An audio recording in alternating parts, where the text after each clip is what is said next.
I'd like to welcome everybody tonight. My name is Deb Brinkman. I'm president of the League of Women Voters of St. Louis Park. On behalf of the League of Women Voters of St. Louis Park, I'd like to welcome all of you tonight, the candidates, the audience, those viewing on TV, and everybody watching on Civic TV Channel 17. Tonight's forum will be rerun on Civic Channel 17 until the completion of the general election on November 6th.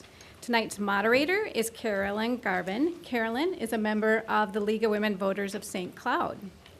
The League of Women Voters is a nonpartisan organization which promotes political responsibility through informed and active participation in government. The League of Women Voters does not support or oppose political parties or individual candidates, and we never will. The views in this forum are those of the candidates. Sponsorship of this forum by the League of Women Voters is not an endorsement of any candidate. All viable candidates have been invited. We encourage our League members as we encourage each of you to get involved in your community and the political party of your choice.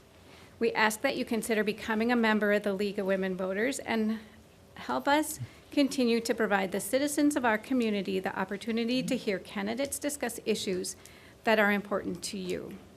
For more information about membership, please contact us at lwvmn.org and click on the links to the local sites. And just to let, if you have questions, just hold them up and somebody will come by and pick them up.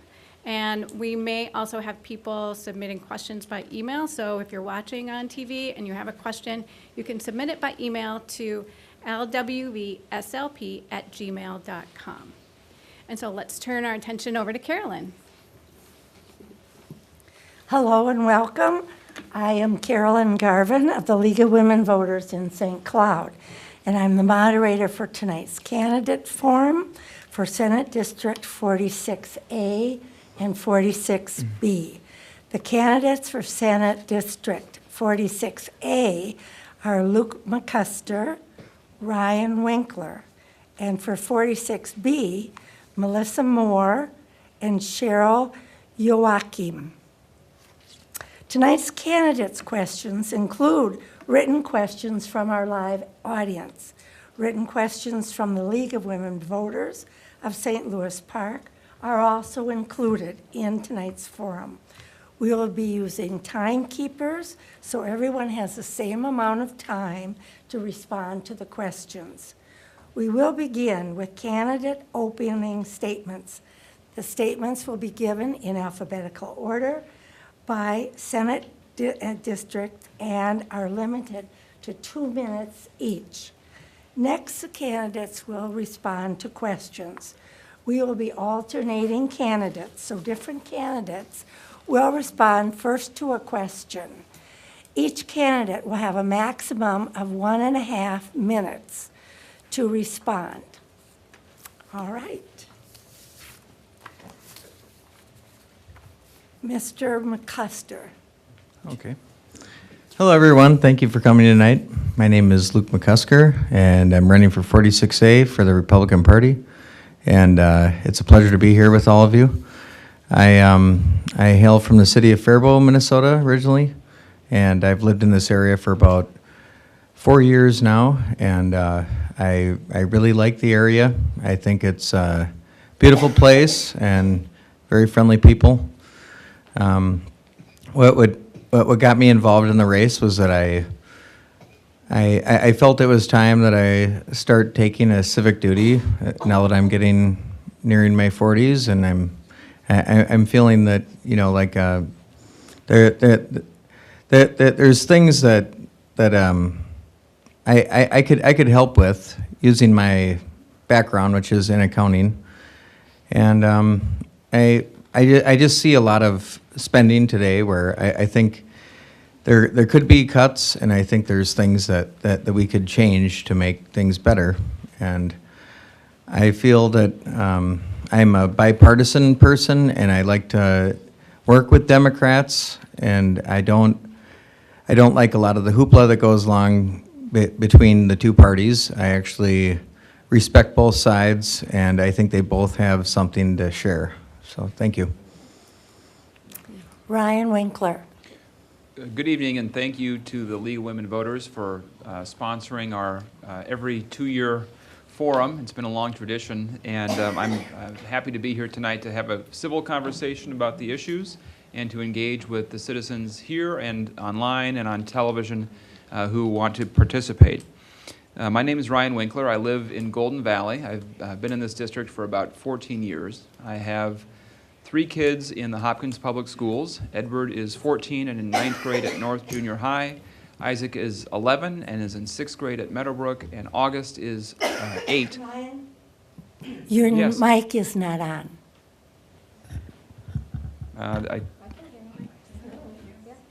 You can hear Ryan. Well, I'll step a little bit closer. How's that? Anyway, so I have 3 kids in schools, and I've lived here for quite some time. My profession is as an attorney. I work as an in-house general counsel for technology and startup companies in Minnesota, and I've done that for about 14 years. In addition, I've served 8 years previously in the State House of Representatives representing District 46A. Worked on a number of issues, but the proudest ones for me were raising Minnesota's minimum wage to $9.50 an hour plus inflation, and enacting the I-35W Bridge Compensation Fund in partnership with Senator Ron Latz, our state senator. And so I think I am ready to return to the legislature and be an advocate for this community and for the people in this community who are working on so many important issues, from affordable child care and health care, affordable housing, high-quality education for all students, affordable higher education. There are so many things that the state of Minnesota does that create opportunity and a decent standard of living for all people. And in Minnesota, we have a great tradition of supporting every person in the state. And we're seeing in recent years much bigger gaps along racial and economic lines than in years past. And it's time for Minnesota to step up and reinvest in our people and make this the kind of state that is a model for the country on how people from different backgrounds can come together. Thank you. Okay. Good evening, everyone. Hello, I'm Melissa Moore. I'm proudly running for Minnesota State Rep, District 46B, Hopkins, St. Louis Park. And I would like to thank the St. Louis Park League of Women Voters for hosting this tonight. And I want to thank all my fans out there for coming and seeing me. First time ever. Thank you. Before I tell you what I'm for, I would very much like to tell you what I am not.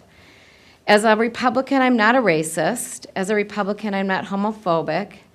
As a Republican, I'm not anti-immigration. I'm not any of those things that the good people on the left want to think about us. I am for religious freedom. It's a fundamental right. I am for health and medical freedom. Individuals should have the right to self-determination and making their own health care choices. I am for freedom of speech without censorship. I am for working to preserve, defend, and protect Second Amendment rights for all gun owners. And I am pro-life. Oh, and one more thing, I'm not a politician. I'm not a politician. And this is nerve-wracking on me a little bit. But I want you to be free to have it all. I want you to have it all. Thank you. Thank you. I'm Cheryl Joachim, and I want to thank the League of Women Voters for hosting this tonight, and thank you to the citizens of Hopkins and St. Louis Park for the honor to let me represent you at the state capitol. I have to apologize. I started working at Aquila Elementary a few weeks ago with children with special needs as a paraprofessional, and I finally succumbed to a cold. So bear with me if I'm coughing. I will try not to tonight. I also want to thank those of you who have taken your time to be here tonight, that are in the audience, that are watching at home, who may watch this in a rerun when they're bored some night. I want to thank those of you who have talked to me at the doors, come to one of my many community conversations I've held, emailed me, phone called me, and read my weekly updates. I'm sorry. It's really important for me to hear from you, and it's your voices and your values that I take up to the Capitol with me in St. Paul. There I've fought for increased education funding, accessible and affordable health care to complete the Southwest Light Rail line. I've pushed for lower tuition costs, policies to protect our seniors, and have defended local control. I've been effective at working across the aisle to get legislation passed, and I will always fight for our community, their values and their interests. You know my track record, you know my reputation, you know the accessibility and where to find me, and my many years of community involvement, whether it be from working with a Legislative Action Coalition to push for education funding, to my years on the City Council, and everything in between. I bring proven leadership and a balanced approach to my job as a public servant, and I am very honored to have spent time up at the Capitol these last 4 years, and I ask for you to return me there, and I ask for your vote either now or anytime between now and Election Day on November 6th. Thank you very much. Thank you. Thank you. And now we will go on to our questions. And you know you get a minute and a half to answer. We're going to start with Melissa. What solution would you support to solve the gap in transportation funding? First of all, can you hear me? Okay, in transportation funding, we're spending an enormous amount of money on light rail. And while I think light rail would be an awesome thing to have, and it would be, I would love to see light rail, there is an enormous amount of funding going into light rail. We're in the early stages of it. 15 years down the road, it's my understanding that 15 years down the road, it will all be complete throughout the Twin City metro area.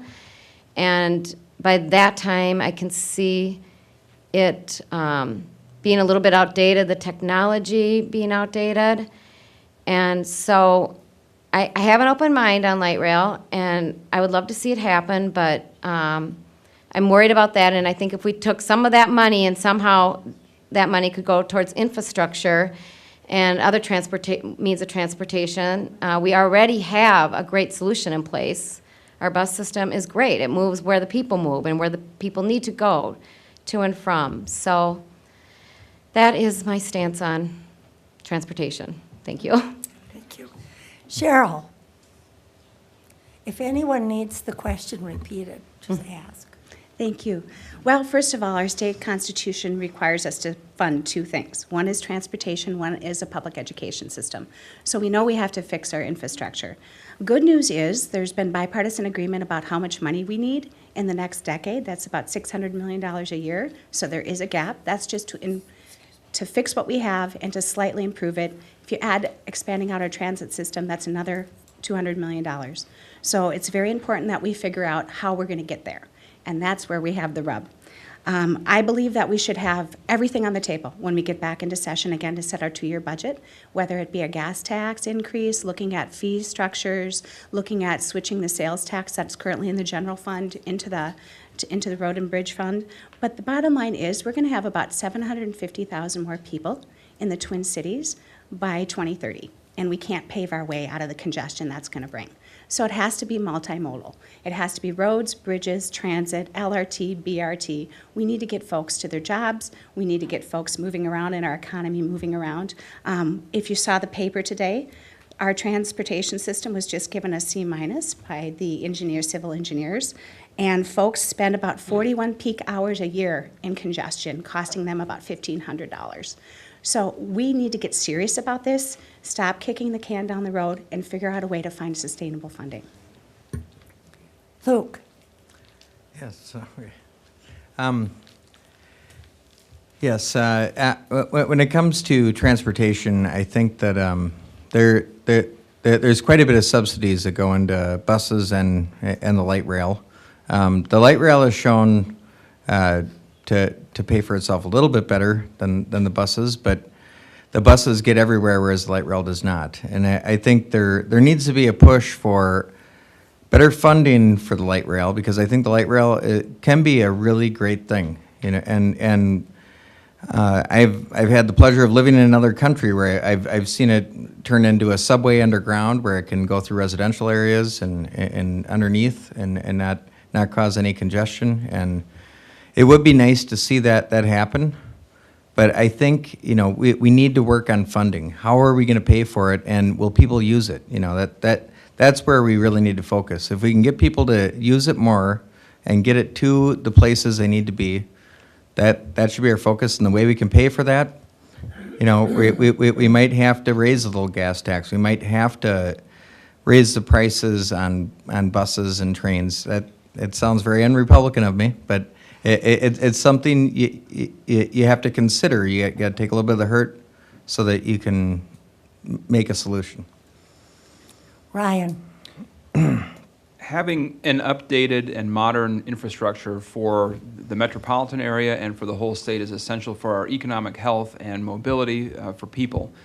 And an updated infrastructure system for Minnesota means that with an aging population and with people increasingly attracted to cities that provide a high-quality transit system to attract new workers and to attract the knowledge workers that help our community grow, we need to have transit absolutely at the center of the metropolitan area's transportation plan. And of course, we need to maintain our roads and bridges. I very much believe that the quality of our system, of our highways and bridges, is deteriorating. Despite the fact that we're all living through endless construction right now in the metro area, we all know that the quality of our roads has declined. So we have to work on both of those things, and that does create a significant gap in funding between where we are now and where we want to get to. And in Minnesota, we pay for roads and bridges primarily through the gas tax. We last increased that 10 years ago in 2008, and it's due for another increase if we want to maintain our roadway system. In addition, we have had a sales tax for transit in certain counties in Minnesota, and I think we should look to expand the metro area sales tax to create a dedicated source for transit funding. And that is the same model that other successful cities have used. The Twin Cities area certainly can follow the successful models of other places and do it well. Thank you. We are going to make one change to the time limit. We're going to make it 1 minute. Okay. Because of the fact that we have so many questions and so many of you were so gracious as to give us a lot of questions. So I'm going to start with, you get to take a little breath, Ryan, and then you get to start again, and here's our question. Research has shown early childhood education is the best way to set our children up for lifelong success. What kind of legislation would you support to increase accessibility to quality early childhood education?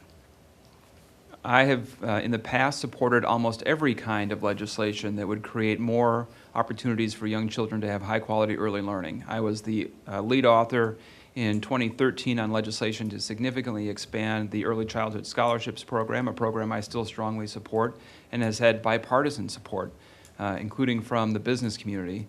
There's also a proposal to create a universal pre-K program for 4-year-olds, and we have to do a lot more with home visiting and other early intervention strategies for kids who are newborn. There is so much that we need to do in early childhood, and all of that spending, while it costs money right now, saves a tremendous amount down the road. It attacks the racial opportunity gaps that makes this the worst in the country is in Minnesota. And so it's a moral issue, it's an economic issue, and it's a financial and budgetary issue, and Minnesota absolutely needs to go to the top of the heap in our funding. Thank you. Luke? Can you repeat the question? I'd love to. Research has shown that early childhood education is the best way to set our children up for lifelong success. What kind of legislation would you support to increase accessibility to qualify early childhood education?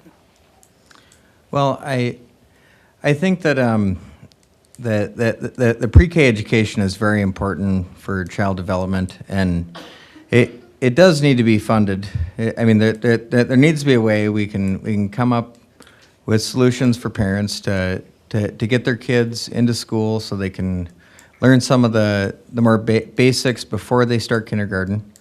And I think one of the best ways we can do it is just try to supplement what we already have, rather than an all or nothing program. I think we should help parents, but have them put up some of the funds. And I think it's very important because it gets parents back to work, which is really the key issue here. Is that 4 years of raising a kid is quite a bit of time, and getting people back to work is very important for families. Cheryl? Thank you. I've been involved in early childhood advocacy for over 14 years, whether it be as a time as a parent at Harley Hopkins or a co-founder of Start Learning Early. As Ryan said, it really is one of the most cost-effective ways to hit our achievement gap. And it's a big bang for our buck.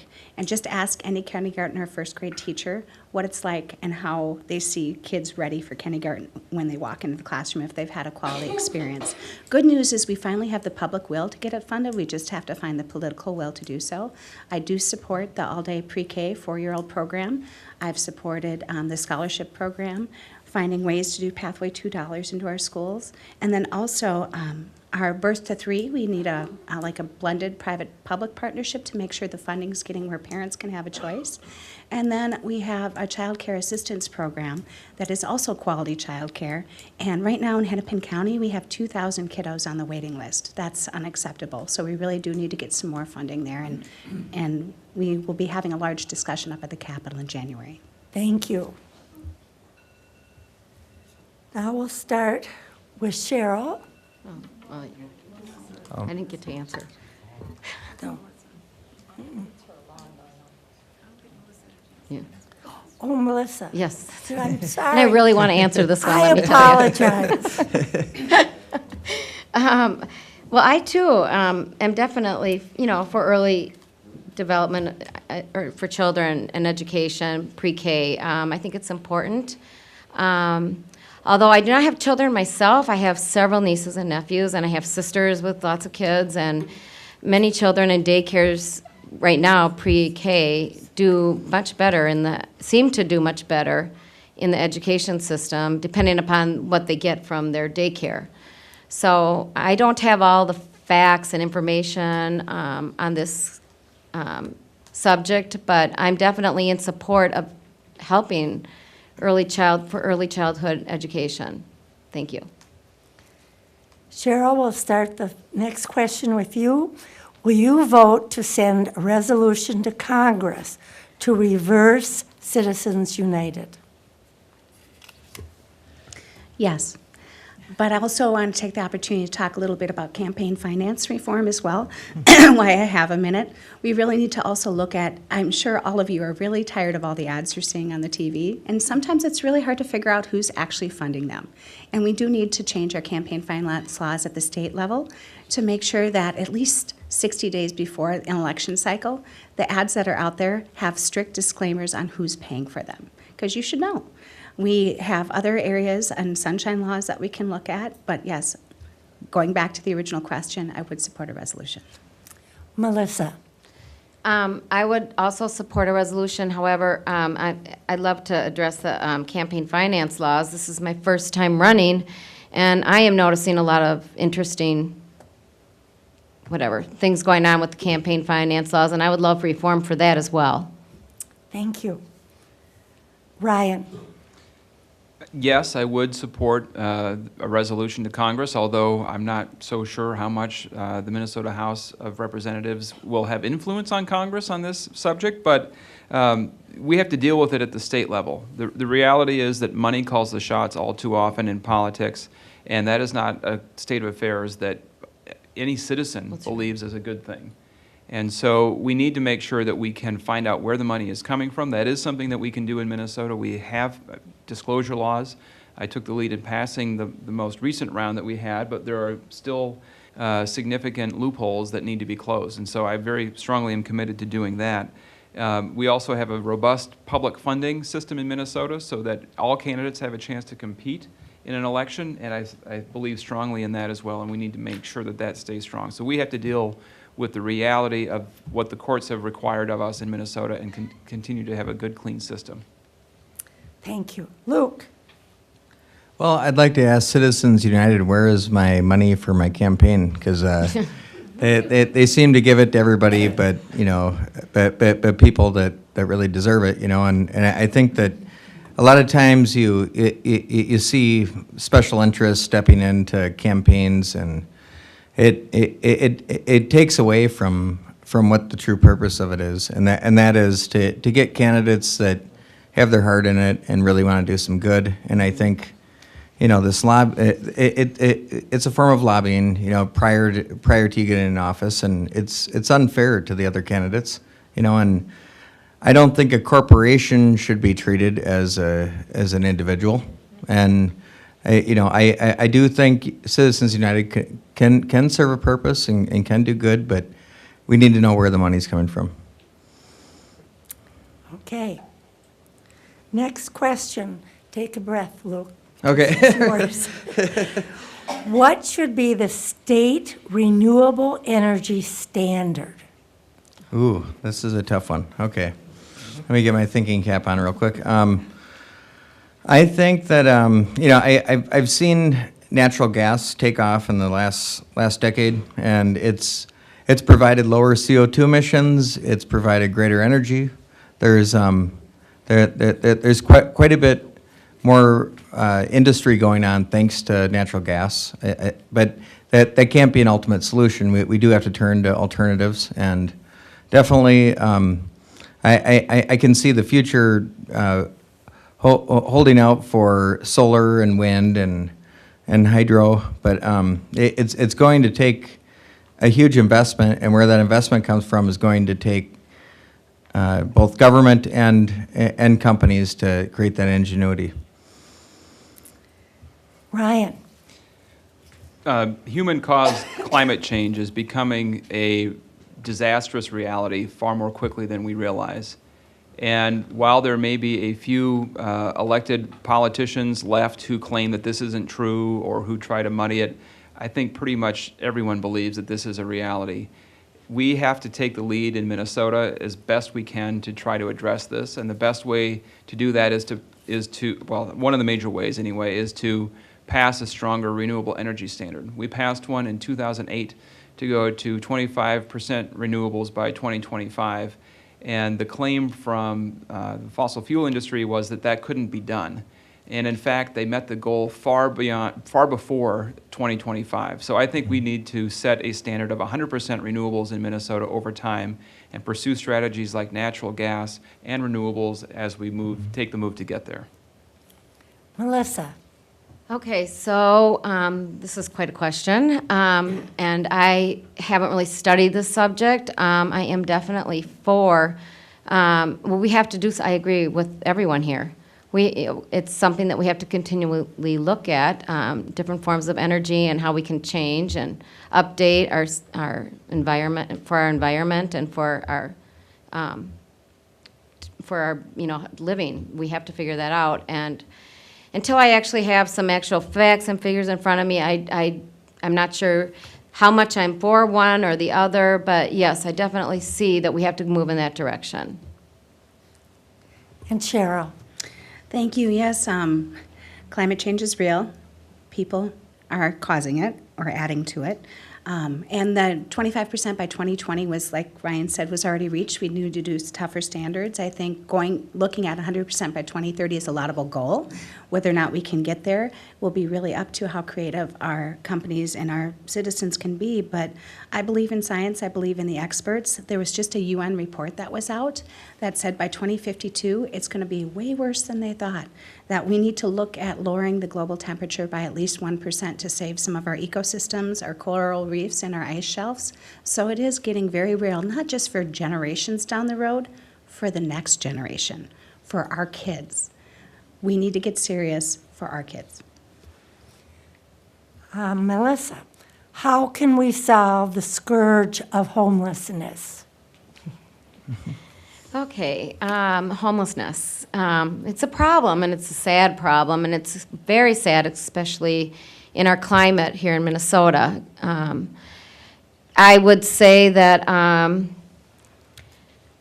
we have to the homeless shelters are, thank goodness we have them, and they can take some people. We have to also figure out ways we have to answer the question, why do we have homeless people here? Why do we have homeless people here? Is it because we have, are we not offering our jobs? Are they not able to get jobs? What are they doing here?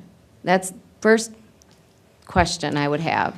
Now that we have homeless people, I need to find out what we can do to get them sheltered permanent sheltered, permanent positions, and the economy is improving, so there's more jobs out there. So that's one way of solving some of the homelessness. Cheryl? Yes, I think the tent city along Hiawatha has really brought things out of the shadows into the light for a lot of folks. We do need to do some quick, rapid approaches as winter's coming for homelessness, but we also have to look at affordable housing as a whole. We're getting to the point in our market where it's getting hard for folks that are teachers, that are police officers, firefighters, nurses, to find housing in our metro area. Prices have gone up. We've passed some money in a bonding bill to help with affordable housing and workforce housing, but we also have to figure out a way to partner better with our local cities and local governments to find a way to channel money to them, because I also believe that cities play a big role in making those decisions because they know how it best fits in their community. So there's a way we can be a good partner at the state level and to continue to put some more funding in our bonding bill too. Luke? Yeah, this is a major concern, and ever since I moved here, I've seen some huge changes just in 4 years where some of the developments that are happening are way out of people's reach, where the pricing is ridiculous. It's like $1,700 a month for a one-bedroom, and that trickles to everyone else in the neighborhood. You know, I loved the idea that this place was kind of had a small town feel, and people had homes here, and there was actually some Section 8 housing, which I think serves a really good purpose for those that are on low income. But that particular building has now been removed, and those people have been displaced, and we really got to take care of that issue. That's not fair. Ryan?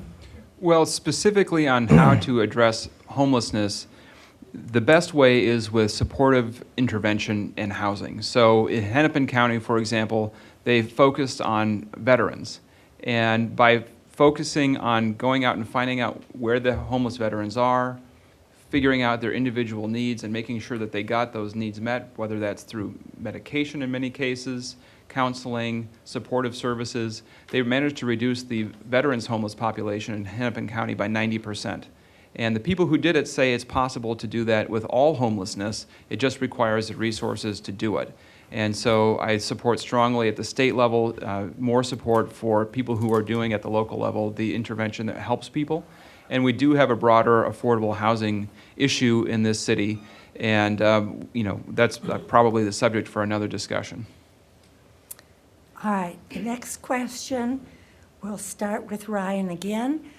What are your feelings about restructuring the Met Council?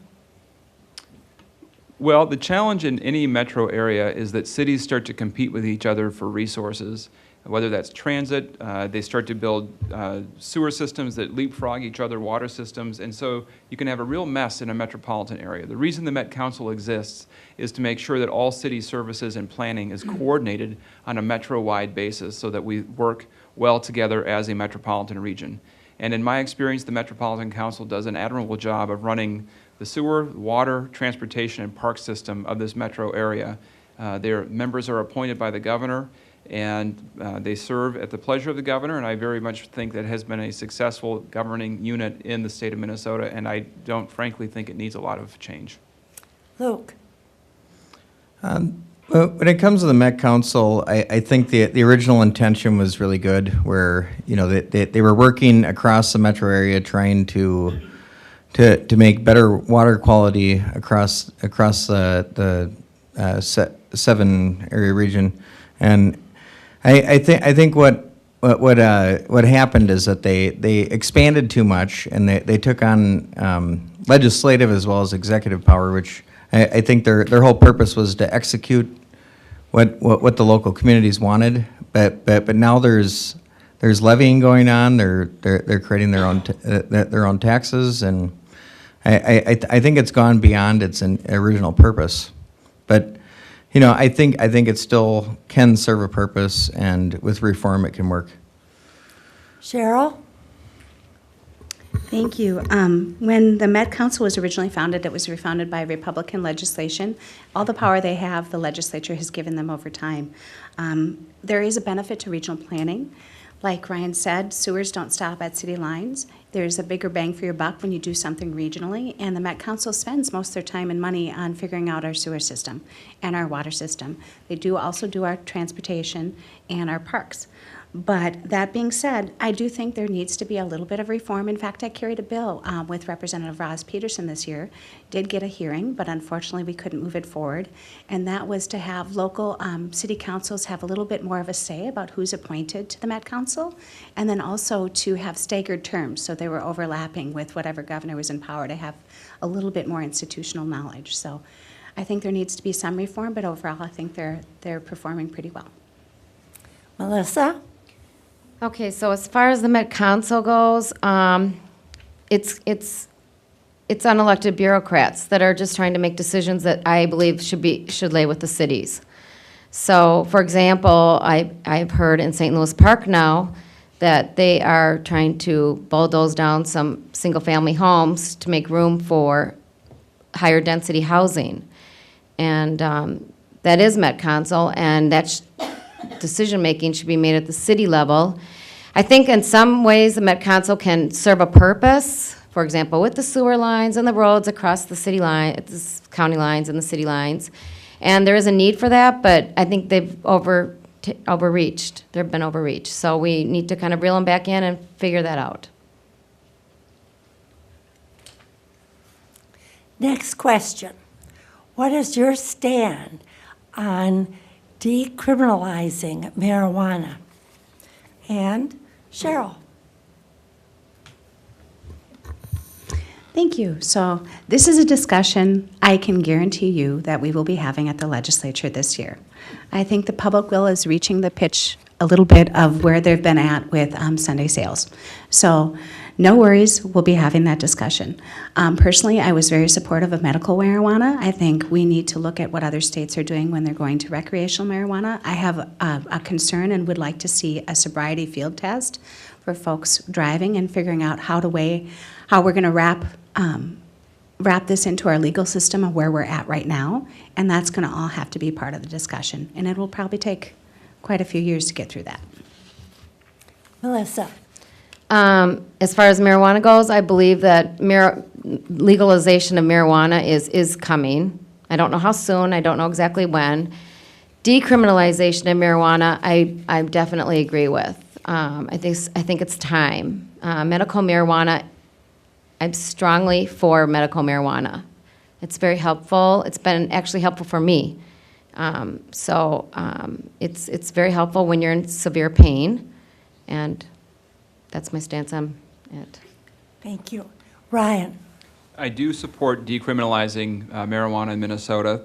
We have had for many, many years a war on drugs that has resulted in mass incarceration and huge disparities, racial disparities in our prison populations, among other things.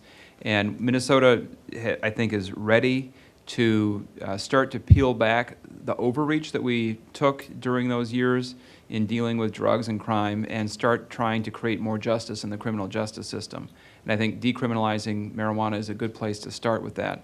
I do also support recreational marijuana, but I think we should in the end treat it like alcohol. It's a substance that has obviously mood-altering effects. It has to be regulated. It has to have a system around it to make sure that the worst problems involved with it aren't spilling out into society, much like we treat alcohol. And Luke. Well, with marijuana, everybody kind of has,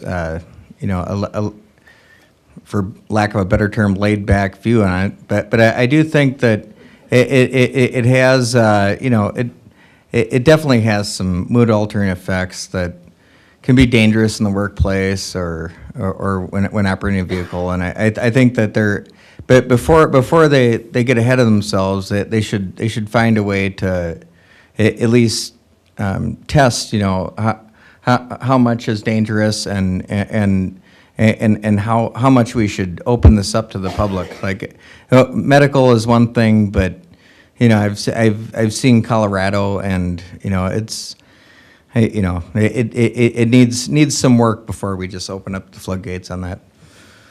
Our next question. What can the state legislature do to curb gun violence? And we'll go back to Luke. Well, I think when it comes to violence, I think a lot of it is preventable, and part of it comes with I think like that a lot of people point to gun control, which I understand, and I am definitely a defender of the Second Amendment, but I do see that there needs to be better training, maybe some safety training. I wouldn't say licensing, but at least to let people know what the penalties are for possessing a illegal weapon, as well as what happens when you shoot somebody. It's very important. Ryan. Well, I think there is no question that the enormous amount of guns that are in our society is a serious contributing factor to the level of violence and gun violence that we experience in this country. I don't think that we can pass one piece of legislation at the Minnesota legislature and solve all of it. But I do support things like universal background checks, limitations on what are called assault weapons, and increased safety training requirements for purchasing firearms is a very good idea. Beyond that, I know we're all, of course, concerned about school safety and mass shootings in general, and I think we do need to consider other strategies that might help get guns out of the hands of people who are particularly dangerous at that moment, like red flag warnings. And I don't think these are controversial issues. I think they could be bipartisan, and I think the mood and the kind of movement to change them is around us and going to go forward. Melissa. Gun violence, it's terrible, and I'm pro Second Amendment rights. And I just visited a couple days ago the gun shop and learned all about what the laws are, the state laws, and we do have laws around age limits and background checks and whether you can even qualify to get a gun or not, and there is a waiting period. However, there still is gun violence. I get that. And I think we also have to look at our whole community as a whole. Why is there gun violence? Why is there all this division in the community? Why are we seeing this? And it starts at home. A lot of the gun violence that we've seen across the country in schools is usually a home situation. It's, parents could have possibly locked their guns up and or paid more attention to what's going on in their child's life. So there's a lot that needs to be done, and it's not just guns. Guns aren't killing the people are. Cheryl. This issue can be very personal for many people. I watched how personal it could be firsthand when I was a Senate staffer and St. Louis Park resident Sammy Rahameen came up to the Capitol as a senior in high school to talk about his father's tragic death in the Accent signage shooting. It became personal for me again a few weeks ago when I participated in yet another lockdown drill at Aquila Elementary and sitting in the back room of a library with 24 elementary students by the light of a cell phone, listening to them say, "Shh, we have to be quiet." That's tough. Our children deserve to feel safe. Everybody deserves to feel safe, not just in their schools, but in our community, at our concerts, in our places of worship. And there's things we can do. There's not a silver bullet, but I do believe in universal background checks on all gun sales, red flag laws to keep guns out of the hands of people that will harm themselves or others. And 85% of Minnesotans agree. And we need to get this done, and we need to get it done now. The next question. There was a measles outbreak in Minnesota last year with a cluster in Hopkins. As a legislator, what would you do to ensure the Department of Health has what they need to protect every child? Melissa. Okay, this is a real interesting question for me because I'm actually anti-vaccination, mandatory vaccinations. I don't buy into all the science behind mandatory vaccinations. I myself have been injured by vaccinations. So while there's some diseases, measles may be one of, but the measles is also the MRR vaccination, and that is very dangerous. And I think that's part of the cause to so many problems that we're seeing our children have throughout life. So that's where I stand on it. As far as if a child wants a vaccination, if the parent wants their child to have a vaccination, well, then fine. But the opposite should hold true. If the parent does not want their child to have a vaccination, then I think that should be okay too. It doesn't make sense that all the children are getting vaccinated and the one child that was there didn't get vaccinated, or that didn't get vaccinated didn't have the outbreak of measles. It doesn't work that way, and I just disagree with it. Cheryl? Yes, I think this is a really important question. I think we need to leave it up to the experts, the doctors and the scientists. And the Department of Health says the best way to protect is through vaccination. We need to make sure the Department of Health has the resources it needs to do the education and the outreach to our communities so they get accurate information. And I think we need to really think about those folks in our community, those kiddos, that have a medical reason for not being able to get vaccinated, and that we need to vaccinate to keep them safe as well. So I think it's really important. Luke? Well, I think that the vaccination schedule for infants is a little bit much at birth. I mean, they load them up with so many vaccinations right off the start, which there's some studies out there that will say that there is a correlation between autism and too many vaccinations at a young age. And whether they're true or not, it's not up to me to say. But I would say that it's best to kind of ease infants into that. And but I do think it's important to have vaccinations to keep ourselves protected. I mean, we ask that of anyone moving to our shores, and it's only fair that everyone stay protected for not only themselves but each other. Ryan? I think the comments made here tonight are very dangerous. It's spreading misinformation about vaccines. One falsified study, has linked autism with vaccines. And the fact of the matter is that vaccines save all of us from diseases that used to run rampant. This is elementary, a thing that everyone should understand. This is like the fire code in buildings. Everybody has to participate in it because it saves everybody's life if it is not done for everyone. Now, I understand the concern about forcing a vaccine if a parent strongly objects, but I would support requiring the parent to receive extensive medical education and counseling before they could make a decision to not have their child vaccinated. The next question for the next round is, what are your thoughts on net neutrality? And we'll start with Ryan. Well, net neutrality is a requirement that internet service providers like Verizon or the basics people that provide your internet service access have to treat all customers equally. They can't give favored treatment to some companies because they do a higher volume of business than another. There used to be a requirement that they all be treated equally, just like a utility, like the phone line or like the electrical grid. Everybody was equal had equal footing. That has been repealed and is currently being challenged in court. And to me, it's a basic economic fairness. If you want to start a business and compete with Google, you should have equal access to Verizon's internet service in order to be able to compete with them. Same thing with Netflix. We are seeing a massive consolidation of technology companies in our country. And for our own economic betterment in the long run and for free competition, we need to make sure that net neutrality returns. Luke? Well, upon looking at the issue, I am against net neutrality. I believe that when it comes to power companies, if a company uses more amounts of energy, they are charged at a different rate. And I think when it comes to things like YouTube and Netflix, I think the bandwidth they require is much greater, and that's pretty much their entire business.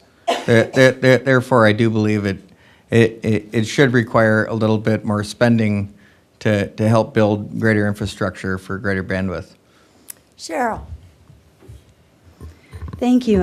If you believe in market competition, you should believe in net neutrality. reminds me of, and I'm going to age myself, the payola scandals. Remember, for the radio stations, the pay for play, where big record companies were able to get their songs heard because they had the money to pay for it. As consumers on our media and on our internet, we should be able to see all the sources that are out there equally. And we need to make sure that the big companies aren't able to squash the little guys, and that folks will have, we have to have a free market. I'll just leave it at that. Melissa? Okay, so for net neutrality, what I think is that, first of all, I think there's arguments on both sides of this. It's kind of a complicated issue. And I think you have to look at the different sources. I mean, you go from the internet to, phone lines with the same thing, but I mean, it's just that it's, you're dealing with different companies and different avenues to reach people. We want a marketplace, and we want competition in our marketplace. So where net neutrality can come in is it can squash the little companies, but it can also help companies equalize. So this is one of those things that, again, that I would like to have more information on. I see arguments on both sides of it, and to make an informed decision on how I really feel. Cheryl? I already answered it. Oh, I'm sorry. That's okay. I'm losing my place. Ryan? I already answered. You did. All right. We're on our next. All right, I'm starting in the wrong. All right, I'm going to start with Cheryl. Here's the next question. How can we make housing more affordable? Thank you. I think we touched on this a little bit when we talked about the homeless issue. There's ways that the state can step in and be partners with our counties and our cities to make sure that they have the resources they need to encourage development to have affordability in our housing. And I think people have a misconception of what affordable is. I don't think folks realize that it's workforce housing. Housing for folks that work 40 hours a week. If you work 40 hours a week, you should be able to put a roof over your head. And if we keep going the way we are, folks have a tough time doing that. You shouldn't be having to spend more than 30% of your income on housing. That's kind of the goal.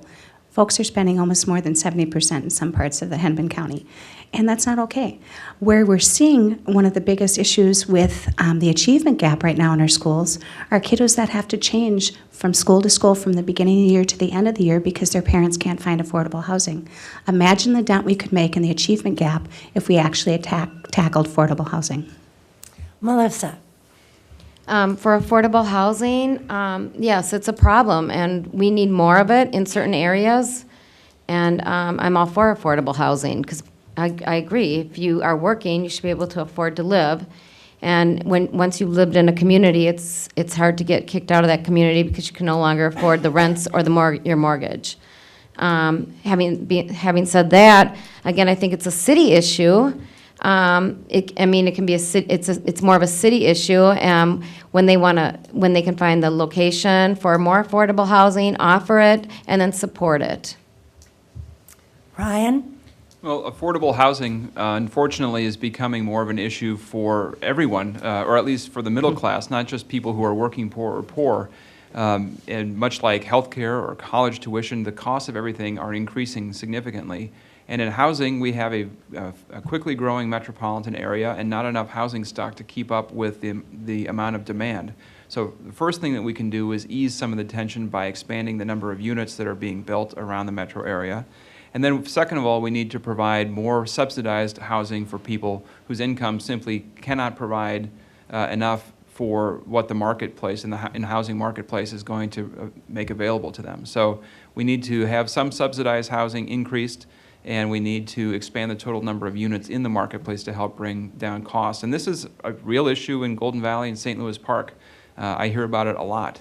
People, as my own experience, trying to find a house in the last year has been very tough, not just because of cost, but just availability. Luke? Well, I think Brian said it all. I agree with him totally. I think the biggest problem is there's just not enough to go around. But there's another point to it too, where you know, we're trying to repackage something that shouldn't cost as much, where we're getting into luxury housing and trying to put a new price tag on something that should have a certain rate.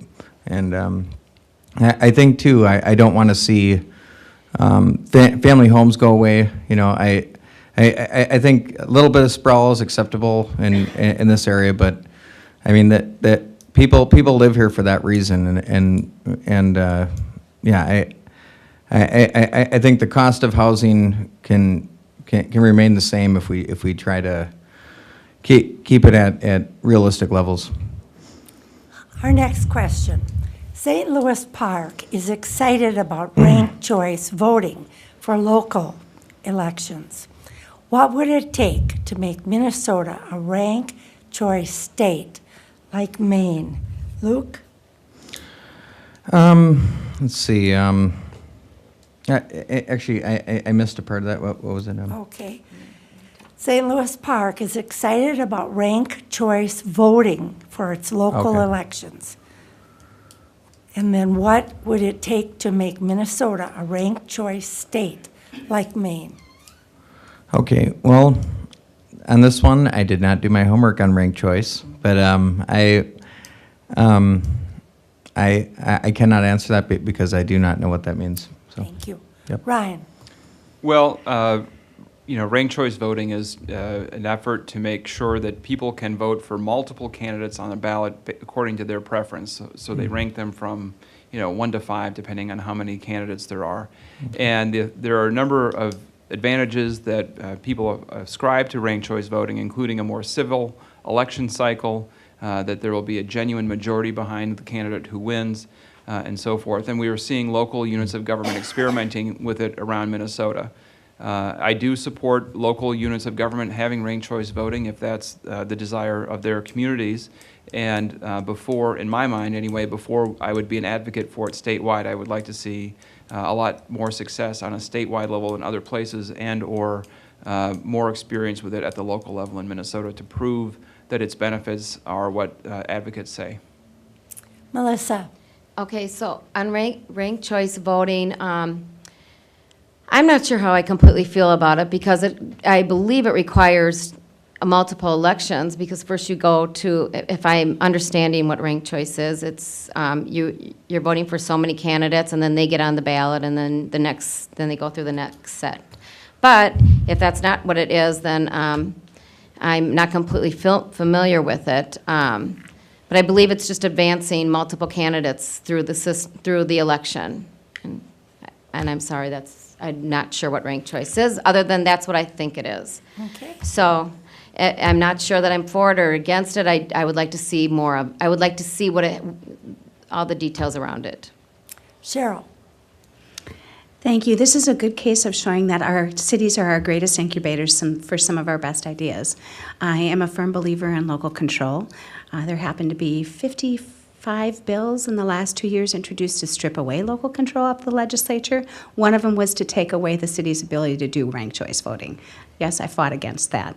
I do believe our cities are our great incubators. Let's see how many have it under their belt and have it going, and then maybe we'll see that tipping point where we need to go statewide. So I'm a firm believer in having the ranked choice voting at the local level and seeing where we go from there, and continuing this discussion, which I know I've had with many of you in this room. Thank you. Our next question, when should felons be allowed to vote? Melissa? You know, this is a tough one. Because on one hand, I'm not sure the felon should ever be able to vote. However, having said that, if a felon has served time, gotten out, definitely after the probation period, and definitely when they are, I guess what you would call a legal free citizen. Maybe legal is not the right word, but completely free of the legal system. They've completed all their probation and have served their time. Then I think that is pretty fair that they should be able to vote at that point. Cheryl? Felon restoration is something that I've been following for years. In our prison system here in Minnesota, we do 2/3 behind bars and 1/3 out in the community on probation. So we're unique in that. And part of that third of being back in the community is participating fully in the community. And it's very confusing for some folks because there's not that bright line. They're out of the prison structure and they're starting to get other rights back, so it's confusing to whether or not they have that right back to vote. I believe in making that bright line. I believe that once they're on probation, they can be working towards that, and we should be having felon reenfranchisement at that point, once they're released from prison. So I do believe in felon voter restoration rights and would love to continue this conversation with anyone who would like to hear. Thank you. Luke? Well, I think when someone serves their time and has proven themselves to be rehabilitated, I don't see any problem with them voting.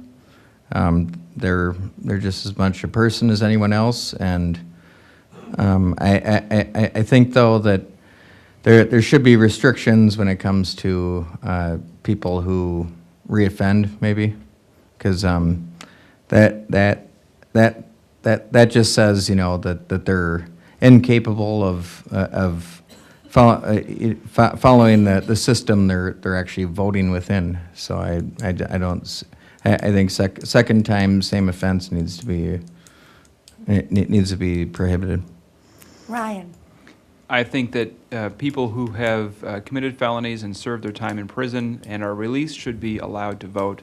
I think it's essential to include people in the full life of the community as quickly as possible as part of their rehabilitation. And there are a lot of people who have been through the prison system who've been released and believe and state over and over again that being treated as a citizen who has a right to participate in democracy and our government is part of what makes them ready to move on from past crimes and move on with their lives and be full citizens. So I think it should happen when they get out. Thank you. We have the next question. What are your thoughts on single-payer health care? Ryan? Well, I do believe that only a single-payer system of health care can negotiate down the cost of providing medical care to Minnesotans. And, I have had some experience living overseas. And in those systems, you have a choice between private or public insurance. You can choose which one you want as long as you have insurance. But by having a single payer negotiating down prices, the cost of everything from prescription drugs and medical devices to seeing a doctor, seeing a specialist, all of those things are much, much cheaper than they are in the U.S. And so our big problem is that the costs keep going up exponentially, and we're fighting over who's paying for it. The reality is that we are all overpaying compared with other countries and not getting as good results. So I think, in my mind, only a single-payer system will address that. Luke?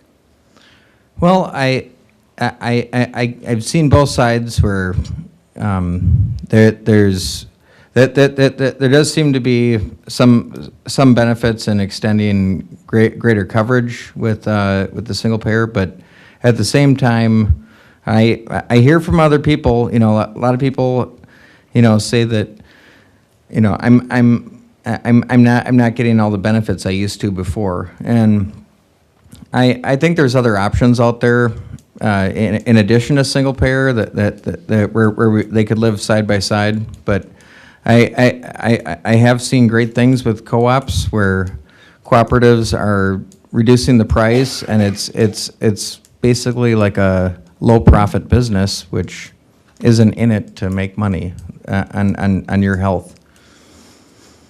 Cheryl?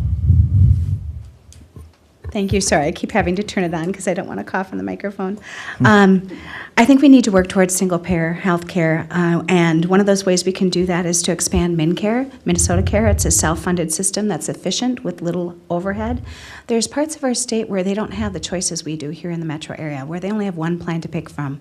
Minnesota Care would give some competition in those markets for people to have a choice. We're one of the few countries in the world where we pay more and get less when it comes to our healthcare system, and we really need to start looking at addressing those costs, from prescription costs to rate increases. And one of the ways that we've talked about or wanted to talk about at the Capitol is to expand MinCare. Melissa? I'm against single-payer health care. I'm against it. And we need free marketplace, we need choice of doctors, we need choice of how we want to handle our health, we need freedom for our health and our health care choices.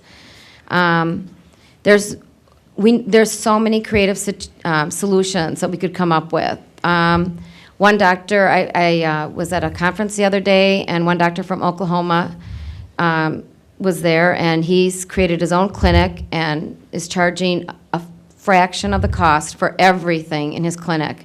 And he's using surgeons, hospitals, doctors. And an example is hip replacement, which normally costs over $50,000. He's charging $9,000 for. So I'd rather have choices in our health care. You look at other countries that have single payer, and there are some disastrous stories coming out of those countries. How can the legislature stem the tide of rising income disparity? Cheryl, we'll start with you. Wow, how about a smaller question next time? I'm going to equate this best to what I see in education. Now, I've worked in it for years. My husband's been a teacher for 26 years, and we talk about the achievement gap a lot. Part of that achievement gap is a social economic gap. And we have the responsibility to take care of those kiddos when they're in our building, but 80% of the achievement gap happens outside the classroom. And a lot of that is social economic. It's affordable housing. It's access to quality food so they don't come to school hungry. It's about making sure that their parents who are both working 40 hours a week can actually put a roof over their head, food on the table, keep them in stable housing so they're not having to move to different schools during the school year. So when we talk about it, it sounds like a simple solution, but it's not. We need to do a lot more. St. Paul just came out with their $15 an hour minimum wage. I think cities should be able to decide what they want to do and what the market will bear. But there's a lot of different ways we should be attacking this. Melissa. Okay, this is a huge subject and too much for 1 minute, but there's different ways to look at this. Yeah, income disparity, that is it's sad. I'm sad for it's a sad situation for the people that don't have the same money that the other people have. But we have different ways of tackling that. First of all, for the poor people, you have two sets of people who are low income.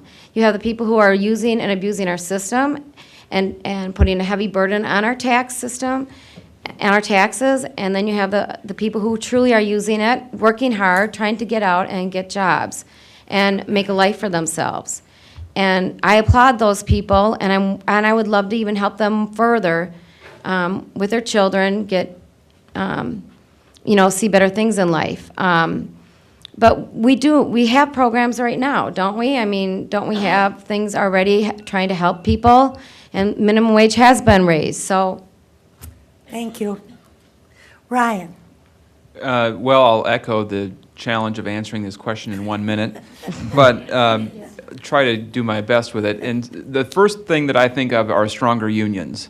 There is only so much the state legislature can do to promote union growth, but if you have people who are in the public and private sector joined together and negotiating with their employer for stronger wages and benefits and a bigger share of the economic pie, you have more likelihood that issues like pay disparities between men and women get eliminated, that people can actually live a middle-class life with health care and benefits and retirement, and all of the things that used to be expected for people to have when they had a job in America. Those things have gone away as unions have gotten weaker over time, and it's been a deliberate effort to weaken them. So that would be the number one. The number two would be to expand and modernize our labor laws around the minimum wage, paid family and medical leave, earned sick leave, and pay disparities between men and women. We can have tougher standards and enforcement mechanisms for all those things. Luke. Well, I'd say don't go to school for basket weaving and rack up $50,000 to start off. But I think that's a lot of people's problems today is that the cost of school is ridiculous, and you can't own assets, you can't start a business, and maybe I'm getting a little personal here, but I do think there does need to be some kind of negotiation when it comes to wages. I lived in a small town for quite a while, and noticed the huge difference from going from rural to the city. And I think part of that is that there are unions that they do kind of set a standard, but I think even unions aren't necessary if you can form an association to negotiate with the employer. But there does need to be a negotiation. I think this will be our last question, and we'll start with you, Luke. Okay. St. Louis Park has a growing immigrant population. Given the citizenship question on the 2020 census, how can we get an accurate count of our population? Well, that's a tough one, but I think when people are treated fairly, and especially when they're invited here, because most of your immigrants that are illegal are 40% of them are visa overstays, and I think a lot of them don't realize that until it's too late, and then that it's kind of like hiding out. But I think we do need to kind of open up to a lot of these immigrants and let them know that they're not going to be prosecuted or kicked out if they can come forward and just reapply for that visa. And we want them here, as long as they're the good apples. Ryan. I think turning immigrants, whether they have documents or not, into criminals, as we have seen in the last couple of years in this country, is one of the worst travesties we have experienced. People come here to work and live and have a better life. That is how our country was born. It is what we have stood for. Everybody here, almost, I would think, has their own immigrant story. And before the 1920s, there were no restrictions whatsoever on immigration into this country. We were built on people who had dreams and wanted to work hard and do the right thing. And this census question is just another effort to persecute people for wanting to have a better life. I don't know the answer to the question of how we can get an accurate count. I hope the person who is asking the question has the answer, because I don't know how to get an accurate count if the census itself is being used as a tool of discrimination and bigotry. Melissa. Yeah, I'm with Ryan on that one, because I don't know how to solve how you count the immigrants, whether they're here legally or illegally. I don't know how you would count them. We probably have a hard time counting our normal citizens of the U.S. However, having said that, it seems like this conversation kind of went towards sanctuary cities, and I just want to make it clear that I'm against sanctuary cities. I don't understand why anyone would want to be living in a city that is protecting criminals. Sanctuary cities were set up to protect the victims, to allow victims of rape to come forward, and not fear that they would be thrown back in their country. And now it's turned into let's protect the criminals. So, that's where I am at it. Cheryl. I think that answer gives us a very clear indication of how divisive national politics have come down to the local level. The question was about the immigrant population citizen question on the census. I think that's hard for us to solve at the state level, but maybe there's a way we can look at funding some expanded counts, because when it comes to the census, all the folks that are counted, that's how the federal government decides how to spend money. So we have folks in our community that are using our services, just like all of us are, so we have to make sure that we count them all. So I'm with Ryan. If anybody has the answer, we'd love to hear about it. But the divisiveness here and the bringing up sanctuary cities, our police officers in our cities are doing a phenomenal job with immigration and education, and I'm very proud of them for that. And they have talked to us and talked to me, and I'm very proud to have the MPPOA endorsement, because they want to make sure no one's pushed in the shadows, because that's how we make sure everyone is safe, that people feel safe to come forward to the police if there's something wrong. We're going to move on to our closing statements, and we'll do it in the reverse order than we did before. So Cheryl, we'll start with you. I want to thank you to those in the audience who've been here watching and those watching at home. Apologize once again for the scratchy voice and the coughing. It's really been a great conversation. I think you've had a chance to hear from all of us up here, and I think you have a decision to make. I've been knocking on doors since June 5th, and you may or may not have been at home when I stopped by, but I have talked to thousands of your neighbors and friends, and if you have more questions for me, I'd love to hear from you. You can always reach me through my website at CherylUakim.com. It's very important to me to hear about what you care about and the issues and concerns you have. That's why I'm so accessible. That's why I hold community conversations every 2 weeks and house town halls and answer all my emails myself. So this conversation is not over, and I look forward to continuing it. And once again, I bring a proven leadership, balanced approach to my time as a public servant, and it's been an honor to serve, and I ask for your vote now or before Election Day on November 6th. Thank you, and have a great night. Melissa? Do you believe in our Constitution, Declaration of Independence, our Bill of Rights, life, liberty, and the pursuit of happiness? Well, I do, and I'm proud to be an American, and I honor the flag. I want prosperity for all Minnesota. I will represent all Minnesotans. I will represent St. Louis Park and Hopkins, all my constituents. I will fight really hard for all of you. Don't be fooled by my 5 feet, all 5 feet of me with 1 inch heels. I will fight really hard for you. I'm asking for your vote and hope you consider voting for me. We have so much room for improvement. We really need to embrace our future, be unified, and work together. We all deserve to have the best possible life. In America, every citizen should have the freedom and the right to follow their dreams. That's what we're all about. I'll bring a new face, with fresh and creative ideas that can benefit everyone. I've lived in Minnesota my entire life, and I've experienced and seen all the problems that Minnesotans face every day. I love Minnesota. I love all the seasons. It's a beautiful state. I feel blessed to live here. I love spending my time up north. It's a place I refer to as heaven. I want to preserve the greatness and beauty of this wonderful state offers to all of us. I want you to have it all. I would be honored to represent you at the Capitol. I'm Melissa Moore, and I believe that one person can change the course of the future, and that's why I'm here. Thank you. Ryan?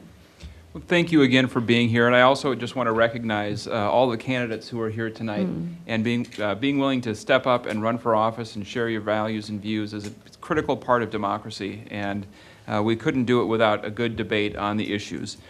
I also am here to ask for your vote in November. The election is ongoing. It has, as Cheryl referenced, it has started already, but early voting has started, and you can do that now through Election Day.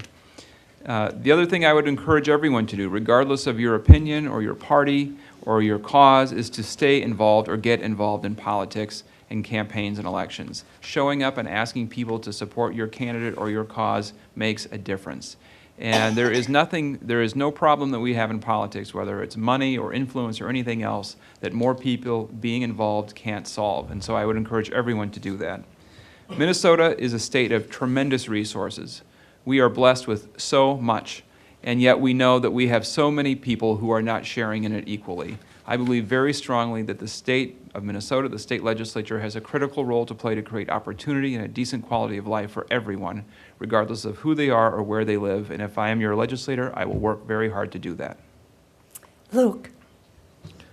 Well, thank you everyone for being here tonight, and it was a pleasure speaking with everyone on this panel tonight. And I'm glad to see that we can have some ideas that cross over, and that people from all beliefs have some kind of compassion where we're working together, and that's what I'd like to bring to the legislature. Is I think that a lot of what we see on TV isn't reality. I think a lot of the things that, or the divisiveness that we see is something we can overcome by realizing that we're all Minnesotans and we're all Americans and we're all in this together. And I hope to bring that wherever I go. And I also hope to kind of interject a little bit of my own personal side, where I think that you know, I can bring some fiscal responsibility and take a look at budgets and keep money in your guys' pockets. So, thank you. Thank you to the candidates. You answered some really creative, interesting questions. I'd like to thank the audience in person. You created those questions, especially the really hard ones. And the audience that's watching, of course, on cable TV, live and those watching. Thank you very much. And one more reminder, early voting is available now. Absentee ballots are also available from the city, or you can request from the city clerk by calling 952-924-2503. The ballot must be received by the city no later than the day of the general election. For more information on in-person absentee voting, visit the City of St. Louis Park website. The general election is November 6th. Polling places are listed on the City of St. Louis Park website. Thanks to members of the League of Women Voters of St. Louis Park. A special thanks to Jermaine, Carolyn, and the City of St. Louis Park for assisting with the forum. Thank you, everyone, and have a wonderful evening.